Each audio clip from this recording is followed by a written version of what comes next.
I'm very, very, very, very, very empathetic in how I do things. I don't wanna hurt people along the way in my journey. Like, that's just the Sure. way I am. So, when I when I make decisions for myself, I actually also consider everybody else in the process. Like, how might they feel? What do they need to feel safe, secure, da da da da. So I Same way. actually walked in and I said, "Look, I want to start something of my own. I don't want to just leave you in the lurch. I would like to reduce my hours." And I asked to be able to work there for 2 hours. Sorry, two days per week instead of the five. And like they fought for a little bit more, and I was like, "Wow, it's just not going to work," because I knew that I needed to invest time and energy into growing up my own company. And eventually, it was actually quite funny because I mean, just the difference between going to quote unquote work and being there for 2 days, it became toxic to my body over time. So Sure. eventually, I was just like, I can't even do these 2 days anymore. So over time, I whittled that down and left. Well, that's brilliant. I mean, if you think about it, one, it's funny. Your mindset goes to you don't want to leave people hanging. My mindset goes to you got to create cash flow while you're building your business. So by staying for 2 days, you still have at least some income coming in while Yeah. you're working on your business so that you don't have as much financial pressure.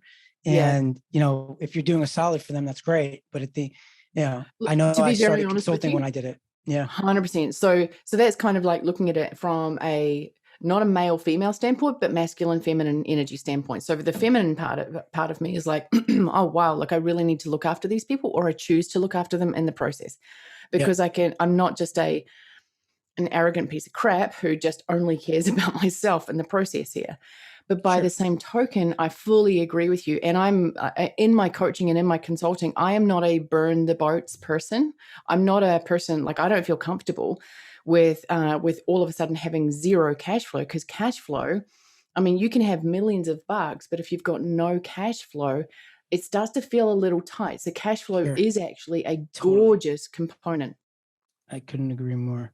Yeah, It's it's funny you I love say it. that, right? Like you could have millions and millions of dollars, but the minute cash flow dries up, you start to get anxious when you're dipping into your own money, which Yeah. sounds so silly, but you know, I know that feeling. I do. It's funny.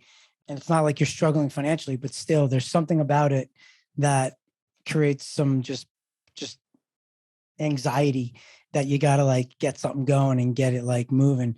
Plus, like when you like wanna, you want to take somebody out to dinner, you want to do something, you feel good when you like your money's coming in and you just feel like you're just kind of using that money to have fun while you have the other 100%. money working for you, you know? Yeah, and I actually now turn that into a game. I'm like, "Look, there's this wad of cash, there's this wad of capital here.